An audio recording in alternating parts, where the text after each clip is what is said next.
Hello everybody and welcome to Level 5. Of course, I'm your host, Level 5. Here we love talking about movies, TV shows, comic books and video games a bit too much. And today I'm ranking all 3 Venom movies. Now I do apologise about the lack of uploads last week. I'm suffering from an ear infection and it's slowly recovering. But nevertheless, I am well enough to at least to make content, and of course the last thing that we did here on the channel was talk about my out of cinema experience with Venom The Last Dance, which of course concludes the trilogy, and today we're ranking all 3 Venom movies. So let's go.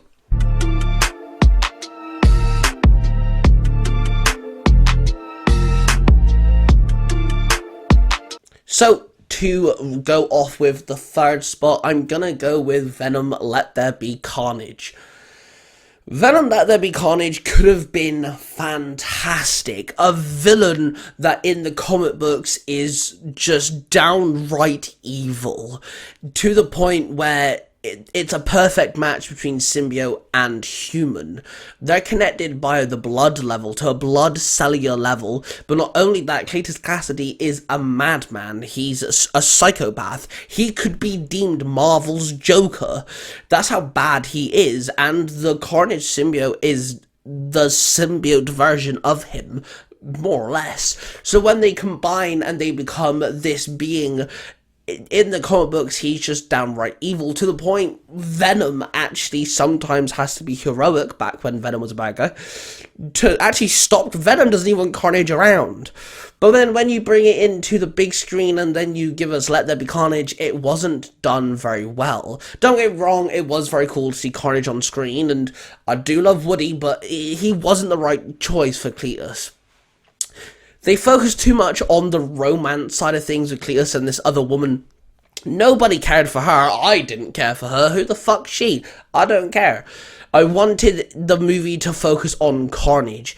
It should have been an 18 rating. It should have been dark. It should have been gritty. What Kraven the Hunter looks like it's gonna be, what Deadpool and Wolverine was, it should have been that level of, violence, that level of not horror, it's not scary, but that level of just thrilling, violent rage and all that. There was a cool scene with Carnage when he attacks the prison, but other than that, it's not good. Honestly, it also does what sequels to superhero movies quite often do, where the main hero loses their abilities or loses the option to be a superhero. A lot of films have done this before. Spider-Man 2 of the Sam Raimi trilogy, Fantastic Four of the duo films, they dabbled with this idea. X-Men 3, They've done it before, where they'd play the idea of, hey, what if our main protagonist loses their ability to be who they are, how they deal with it, and they did it really poorly, just a petty argument between Venom and Eddie. It's not done well, honestly. I think if they did an argument storyline, it shouldn't have been here. Our 2nd spot is going to go to Venom. So, Venom is a fantastic movie. I actually really enjoy it. Does it have its flaws? 110%. It does. Honestly, it does have its flaws. It's not perfect. It doesn't have a solid ground. Venom isn't even in the movie properly until about 35 to 40 minutes away into it. That's how, that's one of the issues there. It's called Venom, but Venom isn't even in it for the first 40 minutes. But it is really good on story structure. We have Eddie Brock presented to us, and we see his life crumble. We see this very happy man, this a very a working man, and his life just crumbles. He loses his relationship, he loses his job, and he gets ill. And we see all of this, and it's a fun time. And honestly, Tom Hardy, a fantastic Eddie Brock. But another thing this film really does well is it gives us a Venom without Spider-Man, which scared a lot of fans, including myself. I was terrified when this first came about. I was like, really, you're doing Venom without Spider-Man? But it's done well, and it has a level of enjoyment for what it is.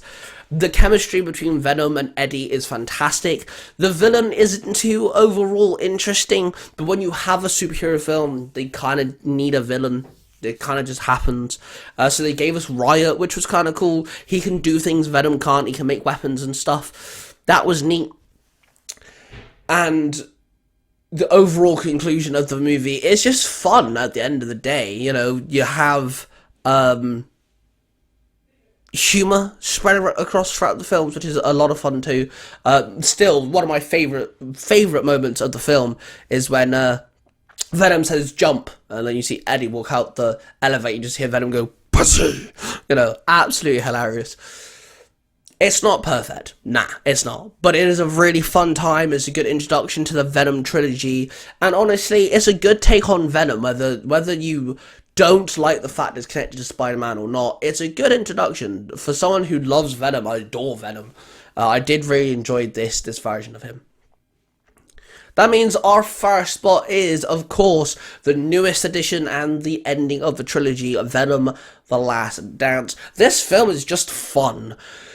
It's progressive. It connects both the first and second movies into the third, with, of course, the death of the detective character, who, for the life of me, I can't remember the name of, from the second film, who does actually have a minor role in the third film, but he dies at the end of the second one, and that is the first domino of the story for The Last Dance. It connects to the first film of why the bad guy is after Eddie and Venom. There is a moment where you actually see a flashback of something that happens in the first film, and it does connect to that. One thing I do really enjoy, sorry I keep drinking, I'm going to choke else. My apologies. So one thing I really do like about this film is you don't see the woman. Karen is her name? Is her name Karen? Anyway, the blonde chick. I'm really glad she wasn't in this. Don't get me wrong, I love her, she's cool. But we get to see Eddie just be Eddie.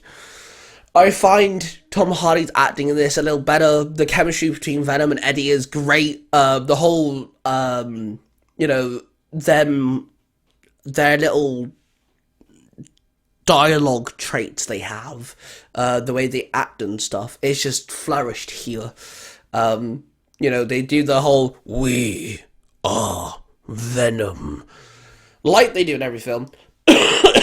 But when it comes to this, they fuck it up, and it's great. It's just funny. The action is really good. A lot of it's CGI, obviously, because they're fighting symbiote and symbiote-like creatures, but you can get over that. You know, if you're going to use that as an excuse not to like this film, then you're going to have to not like Avengers Infinity War, all the Avengers films, actually. You know, stuff like that. You're just going to have to get over that. But the third act is just action. It's literally just bang, bang, bang, bang, action after action. It's a lot of fun. It's crazy. Doesn't make sense? Not really. But it's cool. It's fun to watch. It's entertaining. It's one of those things where you can just switch your brain off and just enjoy the film. The only sad part about, the only major issue with this film is they lead something. They have some lore. They have something big, and there's not going to be any conclusion there. Apparently, there's going to be something with Null later down the line, but how you've concluded the Venom trilogy, it makes no fucking sense.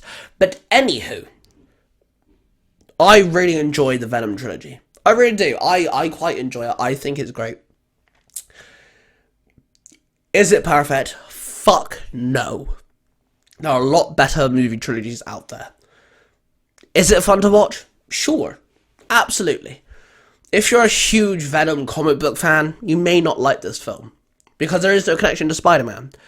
Will we ever see a Spider-Man movie that has Venom done properly, or a Venom